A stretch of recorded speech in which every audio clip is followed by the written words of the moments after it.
Sejak Rabu lalu, Komisi Pemilihan Umum KPU memulai rapat pleno rekapitulasi hasil pemilu 2024. Namun baru saja dibuka, KPU langsung menskos rapat karena harus menjalani sidang DKPP soal dugaan kebocoran daftar pemilih tetap pemilu 2024. Oleh karena itu, sementara kita skors, nanti kita lanjutkan setelah kami selesai mengikuti atau menghadiri sidang DKPP. Demikian rapat pleno kita skors sementara. Partai Nasdem menduga dipanggilnya komisioner KPU dalam sidang DKPP menjadi pertanda tidak baik dalam berlangsungnya rekapitulasi hasil pemilu. Maka itu penyelidikan pelanggaran terkait pemilu lewat hak angket di DPR memang perlu dilakukan. Satu pertanda yang tidak baik ya. Hari pertama mereka sudah harus menghadapi dugaan pelanggaran etik. Itu kan serius. Serius sekali, DKPP itu kan Dewan Etik. Jadi kita tidak tahu ke depan sidang-sidang ini saya duga akan mengganggu pleno. Dan kalau dikaitkan dengan rencana kami untuk mengajukan angket kan makin relevan dengan ini.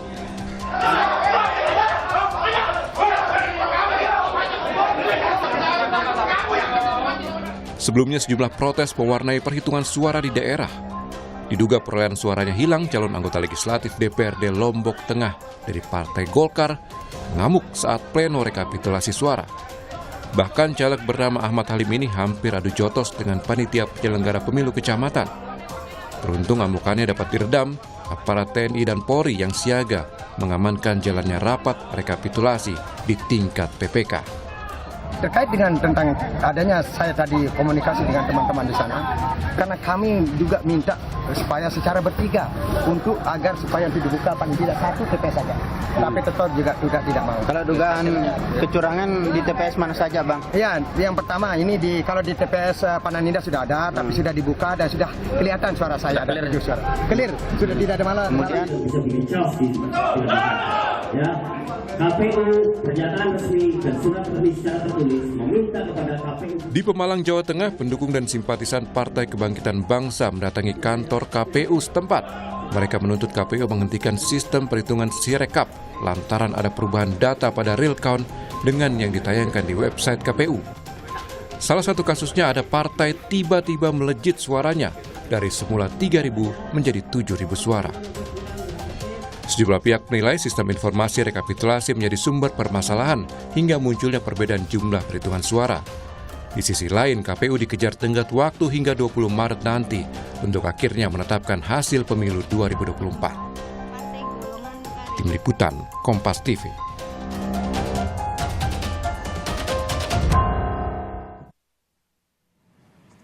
Saudara, rapat pleno rekapitulasi hasil pemilu 2024 menjadi ajang protes sejumlah saksi. Salah satunya adalah mempersoalkan hasil yang ada di Sirekap yang dinilai tidak akurat. Adakah persoalan lain yang kemudian muncul sebelumnya?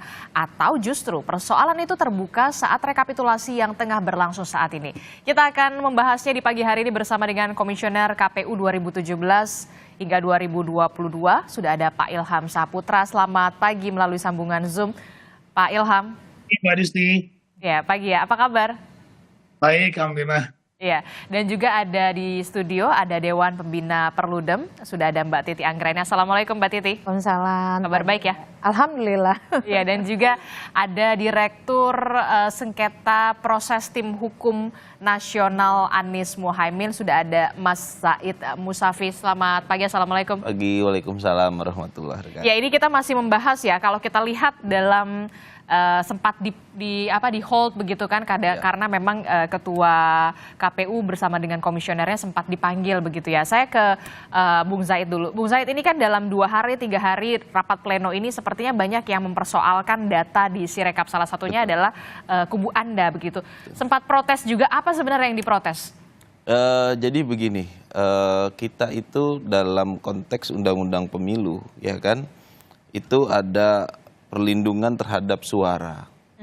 Menaikkan atau mengurangkan suara itu adalah sebuah pidana dalam pemilu, sebagaimana di pasal 532 itu.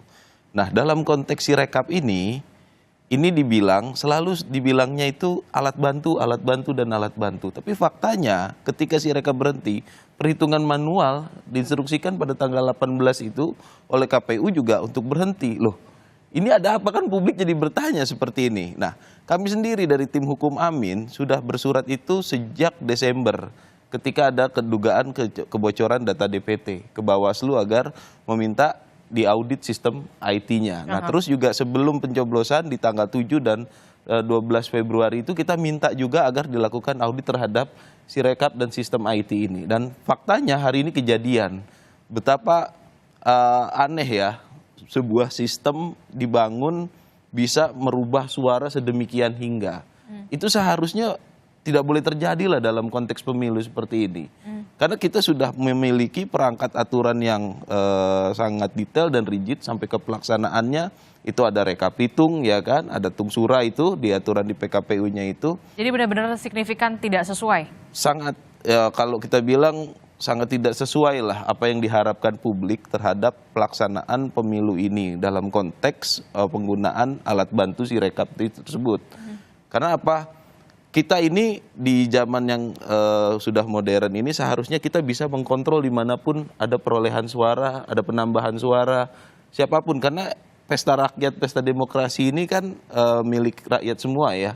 Nah, aturan-aturan terhadap hitung suara itu sudah diatur detail, tapi sayangnya dengan alasan Sirekap ini ada permasalahan, jadi boleh di hold. Nah, tidak sebatas hanya di hold, tapi faktanya di lapangan pun ada perintah untuk memberhentikan. Nah, ini kan di lapangan jadi wajar warga itu menjadi curiga. Ada apa? Kenapa sampai gara-gara Sirekap, katanya Sirekapnya alat bantu, tapi ketika dia sebagai alat bantu, kok seolah-olah sampai memberhentikan proses yang manual berjenjang inilah kalau bahasa. Nah, ini yang kita pun sangat menyayangkan dan patut diduga ada pelanggaran-pelanggaran terjadi di sana. Untuk itu kita dari tim hukum ini kemarin pun sudah melaporkan secara resmi ke Bawaslu terkait Sirekap ini. Nah, itu jadi, tapi sayangnya Bawaslu tidak memproses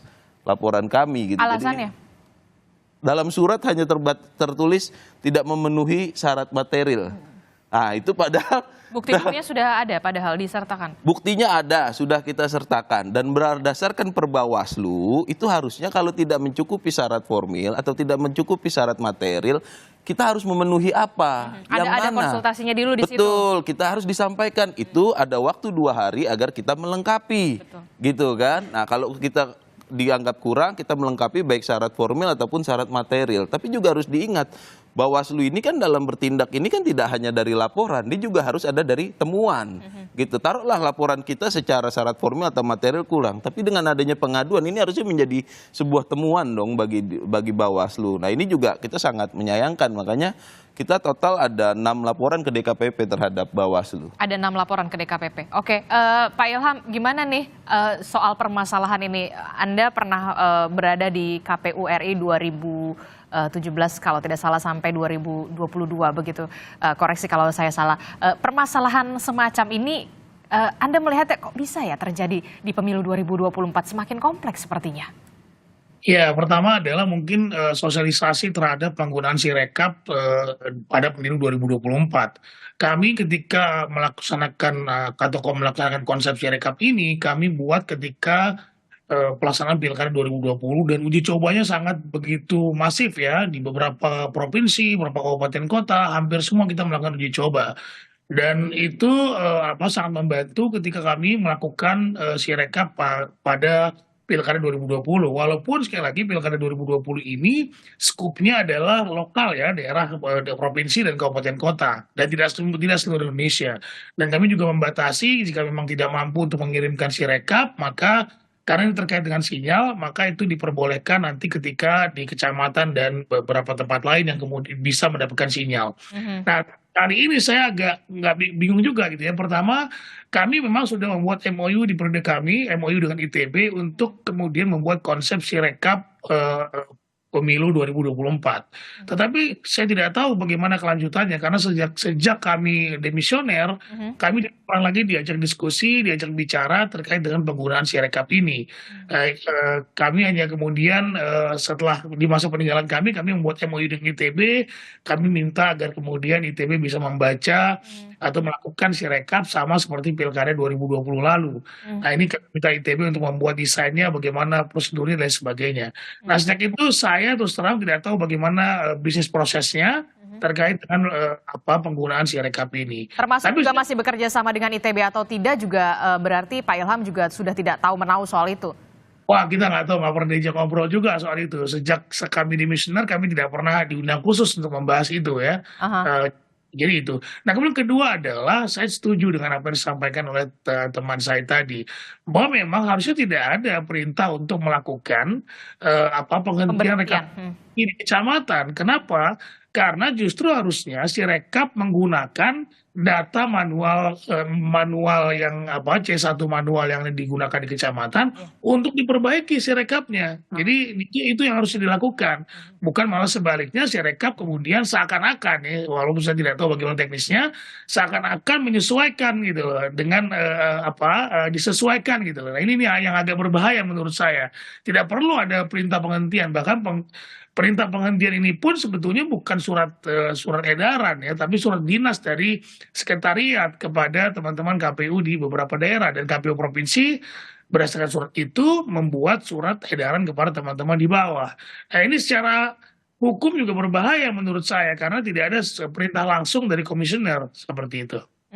Dari pengalaman Anda, Pak Ilham, apa yang kemudian ini kan tadi Mas Zaid bilang katanya tiba-tiba ada yang signifikan sekali, tiba-tiba ada yang suaranya hilang. Memang bisa seperti itu begitu pas Anda masih berada di KPU? Ya dulu ketika di KPU penggunaan pemilu legislatif dan presiden tahun 2019 kami menggunakan sistem informasi penghitungan ya, Situng namanya. Ini beda dengan Sirekap. Kalau Sirekap kan based by kamera, menggunakan kamera dibaca OMR dan OCR-nya, kemudian nanti sistemnya membaca apa yang ditulis di C Plano. Berbeda dengan Situng. Situng itu C1 di setiap TPS di-upload, kemudian disampaikan di server KPU. Jadi semua orang tahu apa kesalahan yang terjadi di formulir C1 tersebut. Nah itu diperbaiki kemudian ketika rekap kecamatan, juga nanti rekap kabupaten sampai rekap nasional.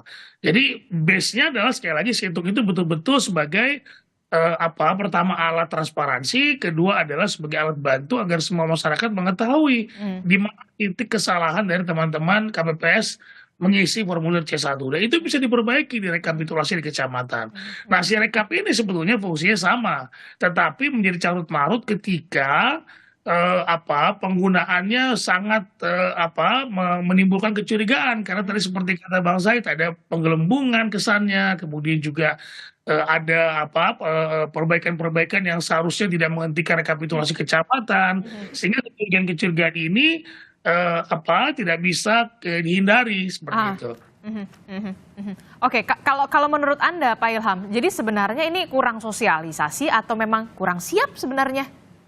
Ya saya kira seperti itu ya, karena memang sebetulnya blueprint-nya sudah kita buat. Bahkan kami sudah pernah membuat buku bagaimana blueprint Sirekap ketika Pilkada 2020, bagaimana penggunaannya, apa kekurangannya itu sudah ada ya. Nah, tapi ini kan coba bisa dicek lah, bisa mungkin di interview teman-teman di bawah. Apakah pernah ada uji coba Sirekap yang secara masif? Saya tidak tahu. Kemudian juga apakah petugas KPPS-nya juga diberikan pengetahuan gitu ya, atau kemudian pelatihan terhadap penggunaan Sirekap tersebut. Bahkan juga pernah disampaikan bahwa ada beberapa KPPS yang menggunakan banyak foto. Kalau kami dulu di Pilkada, kami memberikan tanggung jawab kepada KPPS berapa yang menggunakan handphone untuk difoto. Tidak semuanya untuk kemudian memfoto hasil dari C Plano tersebut. Sehingga ada penanggung jawabnya di setiap petugas KPPS. Jadi legit ya kalau misalkan ini yang harus bertanggung jawab begitu ya, Pak Ilham ya? Betul. Oke, baik. Mbak Titi, ini gimana ya? Saya pemilu 2024 ini kalau sesuai dengan judul karut-marut penghitungan suara pemilu 2024. Anda memang mengkritik betul soal ini. Dan sebenarnya dari mana sebenarnya salahnya? Dan bisa nggak dibenerin? Ya, ini kontribusi banyak hal ya. Dari mulai tidak direvisinya Undang-Undang Pemilu, problem dalam rekrutmen penyelenggara pemilu, termasuk juga saya kira tata kelola internal atau kepemimpinan di KPU sendiri. Karena kalau kita lihat tadi pernyataan Pak Ilham agak ironis juga. Kan mestinya ada transfer of knowledge ya di antara KPU yang sebelumnya dengan KPU yang baru. Karena keberlanjutan itu juga termasuk soal bagaimana perkembangan dan juga program-program yang sudah berjalan. Jangan sampai itu mengkonfirmasi beda komisioner, beda kebijakan. Padahal kan ini kelembagaan begitu. Nah yang terjadi adalah ternyata tidak ada komunikasi, tidak saling dilibatkan. Di sini terlihat sekali ya egonya itu ternyata dominan begitu. Nah yang berikut saya kira terkait dengan Sirekap. Ini selain persoalan teknologi seperti kita banyak bahas, yang mestinya kalau disiapkan dengan baik. Jadi direncanakan dengan matang, diuji cobakan, diaudit secara akuntabel, lalu kemudian terbuka prosesnya. Ini menjadi sesuatu yang sangat menjanjikan dalam mengatasi persoalan pemilu kita. Apa itu? Yaitu persoalan rekapitulasi manual yang selama ini memang menjadi sumber dari kecurangan. Nah oleh karena itu dengan misalnya teknologi kita bisa memotong mata rantai itu dan di pemilu yang akan datang kita bisa punya rekap elektronik yang menggantikan rekap manual. Jadi sebenarnya ini bisa jadi breakthrough membangun kepercayaan publik terhadap penataan pemilu ke depan. Tapi kan sayangnya problem teknologi saja tidak bisa dijelaskan dengan baik. Nah yang kedua menurut saya problem besar dari Sirekap ini adalah pada sosialisasi dan komunikasi publik ya. Jadi sosialisasinya tidak mampu menjangkau dengan baik para pengguna, bukan hanya masyarakat awam, tetapi yang paling terpapar dari Sirekap itu adalah peserta. Peserta itu ada pasangan calon, ada caleg. Caleg itu tidak semua seideal yang kita bayangkan. Kenapa harus resah kalau rekapnya berbeda di Sirekap? Kan saksi partai ada. Nah tidak seperti itu di lapangan. Realitasnya tidak semua partai punya saksi, tidak semua saksi, termasuk tidak semua caleg, termasuk caleg perempuan itu bisa mengakses C-hasil atau salinan C-hasil. Karena misalnya ada problem juga di internal partai. Jadi kalau kita bayangkan segala sesuatu dengan pendekatan aturannya sudah begitu, tidak bisa begitu karena aturan juga membutuhkan pelaksanaan yang menopang untuk itu. Nah caleg-caleg itu yang mengandalkan Sirekap, termasuk saya. Iya benar ada C-hasil begitu, tapi kan menghitung satu kecamatan saja sudah berapa ratus TPS, satu kabupaten kota saja sudah berapa ribu TPS.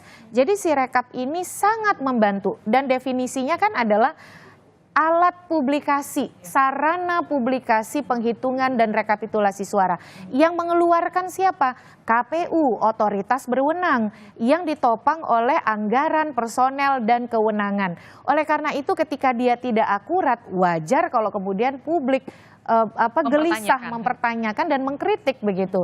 Nah jadi sosialisasi dan komunikasi publiknya juga bermasalah. Dan yang terakhir saya kira soal respon. Responnya relatif lama begitu ya, dibiarkan timbul spekulasi, kontroversi, bergulir. Tapi kemudian malah yang muncul itu potongan setengah-setengah, penghentian Sirekap. Padahal dia sarana publikasi dan juga disebutkan memang alat bantu rekapitulasi. Betul dia menjadi alat bantu. Di kecamatan yang ditampilkan itu adalah data dari Sirekap. Dan di peraturan KPU nomor 5 2024 kalau ada perbedaan maka di pasal 15-16 itu yang digunakan adalah C-hasil manual. Jadi yang dibutuhkan itu adalah sosialisasi komunikasi publik yang baik, bukan dengan kemudian tiba-tiba mengambil kebijakan, kebijakannya juga kurang transparan dan akuntabel, penghentian akhirnya muncul lagi spekulasi baru. Jadi saya kira memang agak jelimet ya problem kita gitu. Ada problem teknologinya sendiri, ada problem sosialisasi, problem kapasitas KPU-nya, termasuk juga problem komunikasi dan responsivitas KPU. Jadi ya memang mau tidak mau harus dipaksa berbenah begitu. Dan saya kira tadi ya laporan-laporan terhadap Bawaslu itu juga dirasakan oleh teman-teman. Misalnya penolakan laporan itu cuman dengan bahasa tidak memenuhi syarat formil, tidak memenuhi syarat material. Tapi tidak dijelaskan. Yang mananya materialnya gitu. Karena kita ketika menjadi pelapor, itu kita menjelaskan yang dilanggar pasal berapa, kronologisnya, unsurnya, saksinya. Jadi kalau tidak memenuhi material berarti kan itu dianggap bukan pelanggaran. Kenapa tidak dianggap pelanggaran tuh kenapa? Begitu, sementara proses pembuktian belum berlangsung, saksi-saksi belum misalnya didengar. Nah ini yang menurut saya dua-dua pihak ini memang harus berbenah begitu. Jadi Anda melihat Bawaslu dan juga KPU ini memang sudah saatnya berbenah. Terlambat nggak sih? Ini kan pemilu 2024, ya kita lagi tahapan proses. Kalau bilang terlambat sudah pasti terlambat, tapi kan ini kan problem dari hulunya dia, dari regulasinya, undang-undang pemilu, rekrutmennya juga sudah kontroversial. Kita sama-sama tahu. Kemarin juga KPU dihukum karena problem rekrutmen, orang sudah terpilih tiba-tiba diganti, dan ini bukan yang pertama di Nia Selatan. Di daerah lain juga saya tahu ada begitu, tanpa klarifikasi, tanpa konfirmasi. Jadi ketika itu terjadi, tapi kita kan harus memikirkan juga pemilu ini harus jalan. Di sisi yang lain pilkada sudah di depan mata gitu. Jadi kalau kita tidak memperbaiki ini, apakah kita akan terus repetisi sampai pilkada yang juga akan berjalan. Jadi ya memang mau tidak mau saya kira hak angket juga menjadi relevan dalam situasi ini. Bukan karena kita ingin mendelegitimasi, tapi justru menjadi pembelajaran untuk pembenahan elektoral kita. Dan jangan tabu juga, sebelumnya sudah pernah di 2009. Dan itu bertujuan untuk memperbaiki tahapan dan juga memperbaiki rekrutmen. 2009 itu rekomendasi hak angket adalah pemberhentian anggota KPU dalam tempo yang secepatnya. Dan itu diikuti oleh perubahan undang-undang pemilu yang memperbaiki mekanisme rekrutmen dan juga kemudian diikuti dengan perbaikan pemutakhiran data pemilih. Jadi jangan bayangkan terlalu pragmatis partisan begitu ya, tapi kepentingan penataan pemilu itu juga menjadi relevan dilakukan melalui hak angket. Karena kepentingan semua partai dan semua pasangan calon saya kira.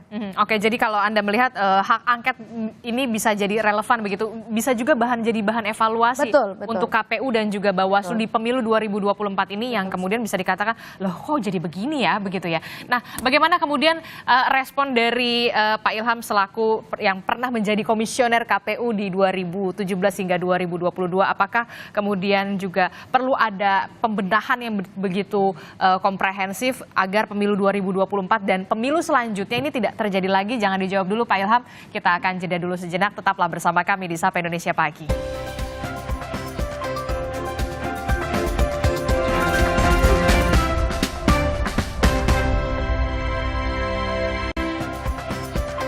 Terima kasih Anda masih bersama kami di Sapa Indonesia Pagi. Saudara, masih meneruskan dialog kita di pagi hari ini terkait dengan bagaimana karut-marut penghitungan suara pemilu 2024. Tadi kalau kata Mbak Titi, ya bisa jadi relevan lah kalau misalkan hak angket juga bisa jadi bahan evaluasi bagi KPU dan juga Bawaslu begitu. Anda sependapat Pak Ilham? Ya saya kira hak angket atau apapun namanya memang perlu ada evaluasi bersama, evaluasi besar-besaran terhadap penyelenggaraan pemilu kita. Apakah memang ada masalah dengan sistem, apakah masalah dengan rekrutmen dan lain halnya ya, dan banyak lain ya terkait dengan itu. Nah yang penting adalah bagaimana kita mempersiapkan pemilu berikutnya dengan baik. Pilkada sudah di depan mata ini. Pilkada serentak pertama kali dan akan dilaksanakan oleh KPU yang sama. Nah ini bagaimana kita memperbaiki, misalnya akan menggunakan Sirekap lagi. Bagaimana Sirekap yang digunakan benar-benar nanti bisa menghasilkan data yang akurat dan tidak menimbulkan sangka dan curiga dari peserta pemilu maupun dari masyarakat. Jadi sebetulnya panjang sekali yang harus kemudian kita persiapkan. Dan harusnya kalau dalam undang-undang pilkada itu setahun sebelum pelaksanaan pilkada itu bulan November tahun 2024 itu sudah harus ada persiapan. Saya tidak melihat launching pilkada yang dilaksanakan oleh KPU menggaungkan tentang bagaimana pilkada ini juga harus disiapkan oleh KPU. Masyarakat juga harus tahu bagaimana pelaksanaan pilkada ini, bagaimana cara memilihnya, apakah menggunakan Sirekap lagi dan sebagainya. Nah ini apakah sudah ada atau belum saya tidak tahu, saya tidak melihat itu ya terkait dengan persiapan pilkada ke depan. Nah oleh karenanya saya kira saya setuju saja bagaimana bentuk evaluasinya, apakah hak angket atau apapun namanya yang kemudian bisa membuat pemilu ke depan jauh lebih baik dibandingkan dengan saat ini. Oke, kalau tadi kan disebut ya ketika Sirekap itu bermasalah begitu ada penghentian sementara di tingkat kecamatan. Memang seperti itu prosedurnya Pak Ilham, kalau dari pengalaman Anda begitu? Saya sudah sampaikan tadi, jadi kalau kami dulu menggunakan situng ya, menggunakan situng, sistem informasi penghitungan suara yang kemudian itu justru situngnya yang kemudian diperbaiki oleh rekap manual. Oke. manual didapat informasinya, dibuat pendapat saya hasilnya, ya hasil tersebut yang kemudian memperbaiki situng yang kemudian nanti didapatkan dari rekapitulasi kecamatan formulir D kalau saya tidak salah ketika itu formulir D, nanti disampaikan juga di-upload di situng tersebut sehingga ketahuan mana yang salah, mana yang sudah diperbaiki, gitu Pak. Oke, jadi Anda bisa mengatakan ya, tidak tepat begitu ya ketika penghitungan di kecamatan itu justru dihentikan sementara begitu Pak Ilham? Menimbulkan fitnah dan sakwa sangka termasuk timnya Pak Said itu pasti marah besar itu karena memang pertama secara hukum ya itu tidak keluar surat edarannya dari KPU, bukan ditangani oleh ketua KPU. Coba Anda lihat ya, mungkin base dari perintah di WA ya. By WhatsApp? By WhatsApp. Dan bahkan itu eselon 2 atau eselon 3, saya tidak tahu. Ini soal manajemen pemilu ya, soal bagaimana kemudian kita mempersiapkan segala sesuatunya dengan firm. Karena kalau tidak, nanti secara hukum akan digugat. Titi Anggraini lebih paham soal ini dibandingkan saya. Ya, administrasinya, materialnya, dan sebagainya itu penting untuk kemudian disiapkan dari awal. Nah, kedua adalah penghentian itu tidak bisa dilakukan dengan kemudian tiba-tiba dengan alasan memperbaiki Sirekap. Sirekap ini alat bantu, harusnya alat bantu yang kemudian menyesuaikan dengan rekapitulasi manual seperti yang ada di Undang-Undang 7 tahun 2017 yang menyampaikan bahwa hasil resmi adalah rekapitulasi manual. Seperti itu. Mbak Said? Siap.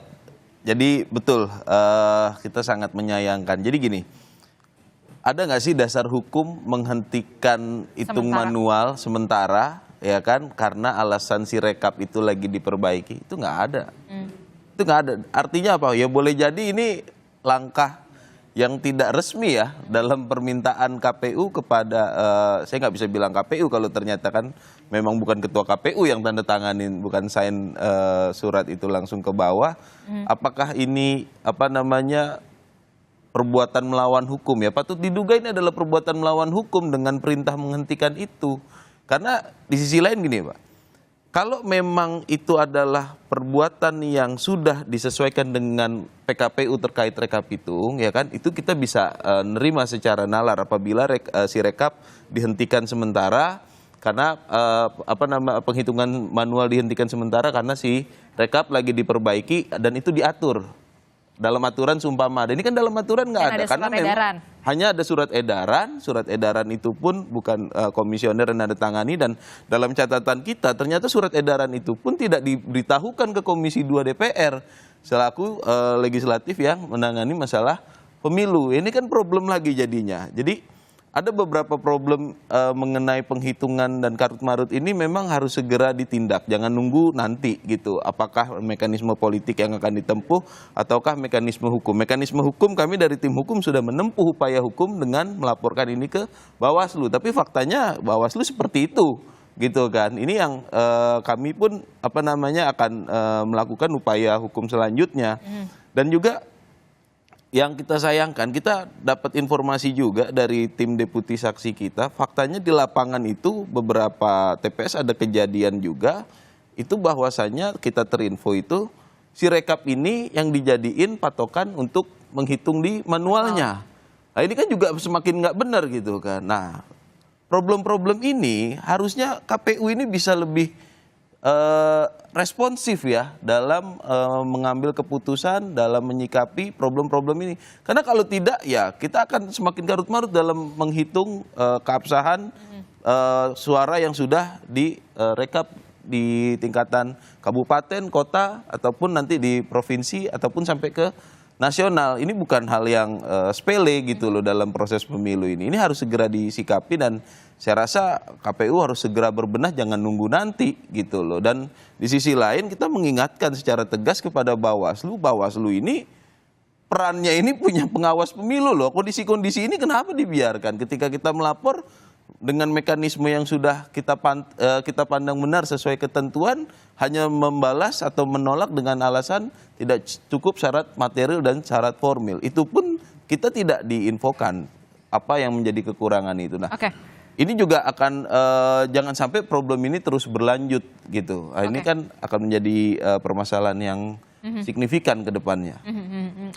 Mbak Titi, kalau Anda melihatnya sebenarnya ini yang punya kelemahan Sirekapnya. Kalau saya melihat Ini sebenarnya apa ya, niatnya baik supaya Iya, betul. publikasi, transparansi Betul. begitu kepada publik, kepada masyarakat. Apalagi kalau kita lihat anggarannya tidak main-main, begitu Mbak Titi. Jadi sebenarnya Anda melihat kelemahannya itu di Sirekapnya atau memang di manajemennya orangnya nih gitu loh?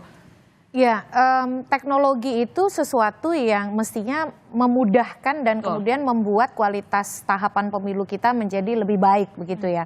Bahkan di pilkada pun sudah ada putusan Mahkamah Konstitusi yang membolehkan pemungutan suara elektronik. Tapi Mahkamah Konstitusi beri penekanan, satu, penggunaan teknologi harus menempatkan pemenuhan asas pemilu luber jurdil. Itu jangan dilanggar. Yang kedua, teknologi itu harus dipilih berdasarkan betul-betul prasyarat memastikan teknologi yang reliable, yang bisa diandalkan begitu.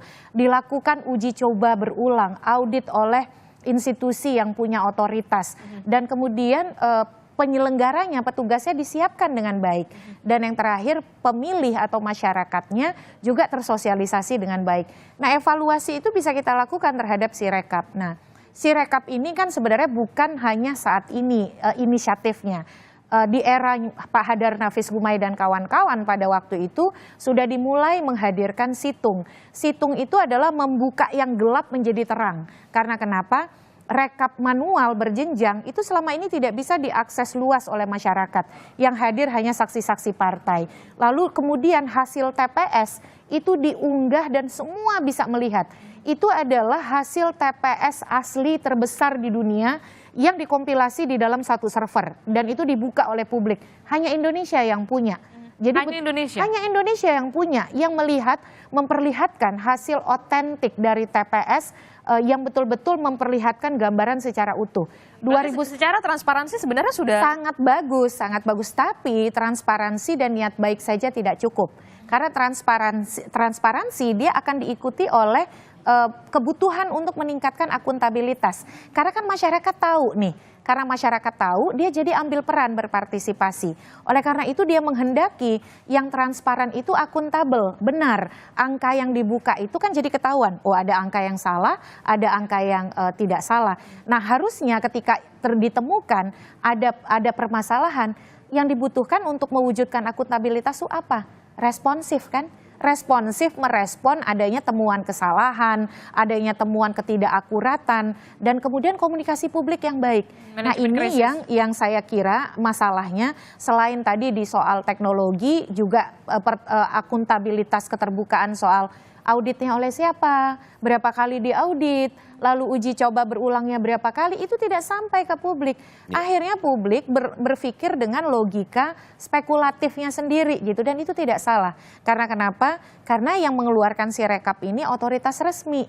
Taunya masyarakat ada instrumen KPU itu apalagi dia sarana publikasi harusnya akurat dan valid gitu. Jadi saya kira memang ini kelindan dari ada persoalan teknologi, persoalan manajemen, persoalan kapasitas dan sumber daya personal KPU, dan juga persoalan kepemimpinan ya saya kira.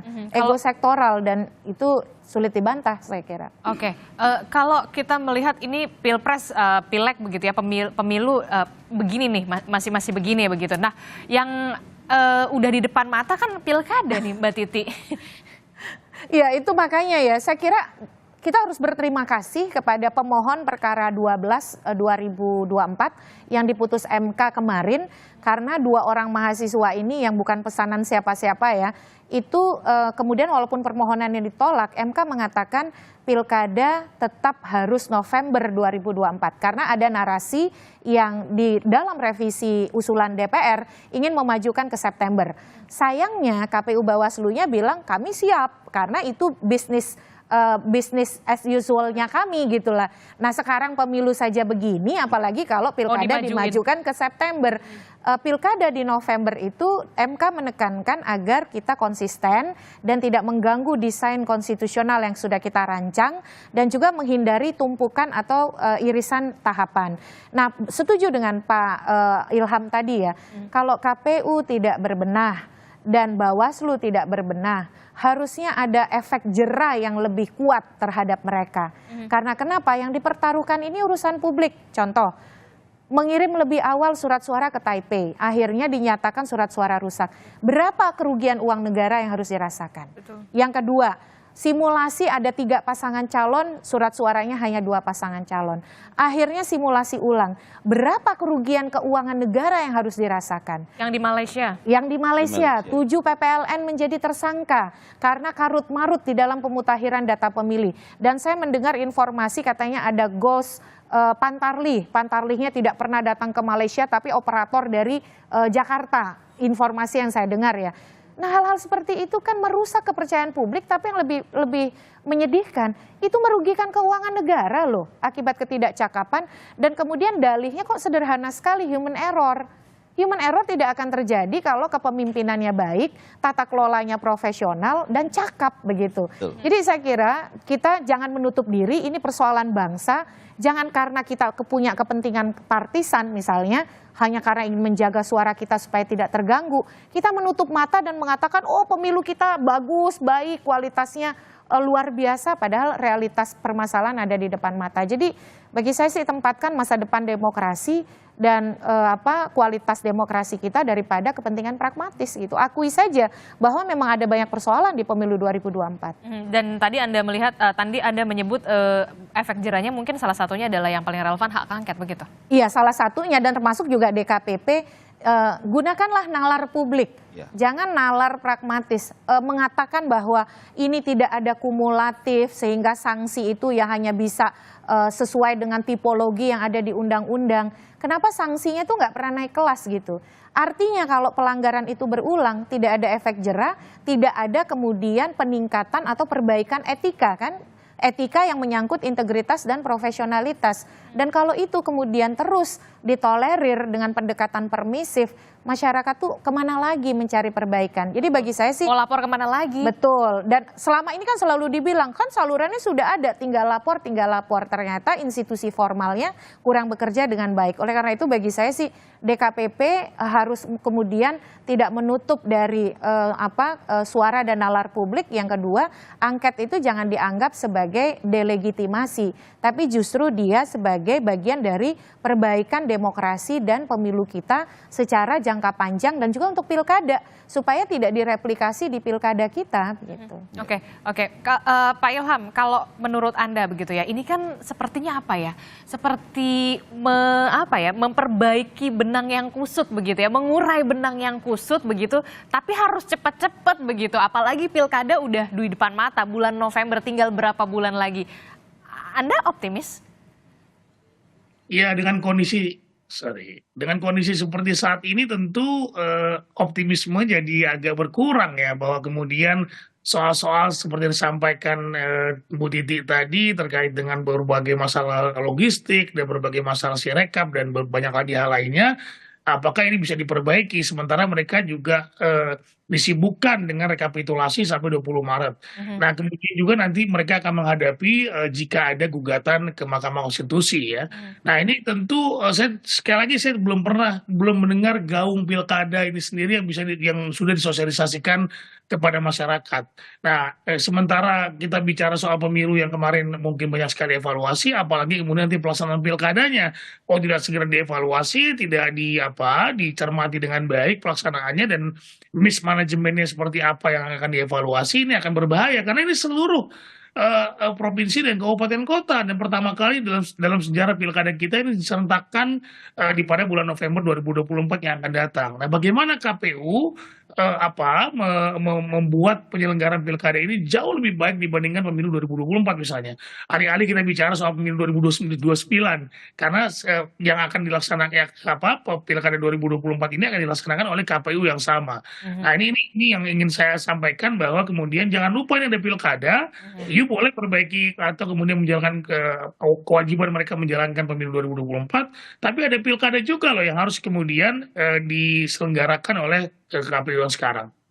Oke, selanjutnya apa yang akan dilakukan? Lapor kemana lagi nih? 20 Maret loh nanti hasil rekapitulasinya. Baik, kita masih tetap optimis karena saluran hukum itu sudah kita tempuh, termasuk ke DKPP ya.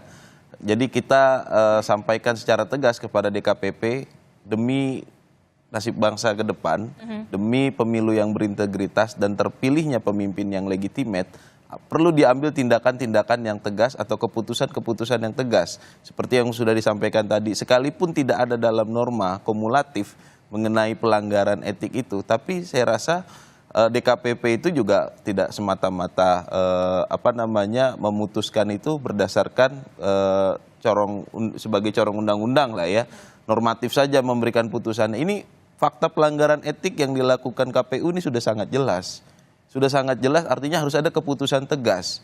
Kalau sarana politik mungkin ada yang namanya hak angket gitu kan. Tapi kan sarana hukum dalam hukum acara pemilu ini ya kita harus diputuskan di DKPP. Masih ada waktu untuk melakukan perubahan dan tidak perlu menunggu nanti gitu loh. Jadi kita sangat berharap DKPP mampu mengambil tindakan yang tegas.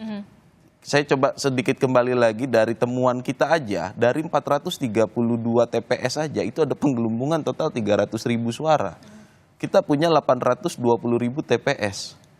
Nah ini bagaimana gitu kan? Nah artinya kalau tidak ada tindakan tegas, tidak ada keputusan yang tegas yang diambil dalam memperbaiki kondisi hari ini ya dalam konteks pemilu kita ini akan melahirkan pemimpin yang legitimasinya akan dipertanyakan oleh masyarakat ke depan.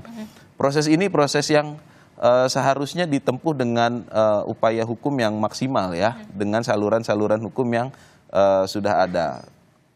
KPU kalau memang merasa tidak menjadi bagian dalam dugaan kecurangan yang disampaikan masyarakat, silakan diaudit secara terbuka. Dan responsif. Dan responsif gitu. Silakan kita tunggu. Kami ini dari tim hukum Amin ini sudah bersurat ini, kita minta bukan cuma mengundang auditor independen, kita minta perwakilan auditor dari masing-masing untuk membuktikan ke publik bahwasanya memang Sirekap ataupun mekanisme penghitungan ini sudah berjalan dengan baik dan benar sesuai ketentuan hukum yang ada. Kan kita udah punya pedomannya dalam rekapitung itu. Saya rasa dari KPU juga harus ada tindakan yang responsif ya, apabila ingin memperbaiki kualitas pemilu khususnya di pemilu saat ini. Terakhir Mbak Titi, singkat saja, 20 Maret, bisakah dengan karut-marutnya yang sudah terjadi ini kemudian akan soft landing gitu dengan... Ya ini bergantung pada semua pihak ya, termasuk juga kontrol publik dan kontrol media, serta kita memastikan tadi institusi-institusi formal itu bekerja. Jadi DKPP ya mestinya realistis saja, ada kepentingan yang jauh lebih besar untuk menyelamatkan pemilu kita dan muruah penyelenggara pemilu kita. Bukan sekedar misalnya berdasarkan, mohon maaf ya, hanya karena ini klaim-klaim nih, oh surveinya sekian puluh % percaya pada penyelenggara, itu kan tampilan depannya. Tapi ada esensi dasar soal kredibilitas dan integritas yang itu memang sudah tercederai.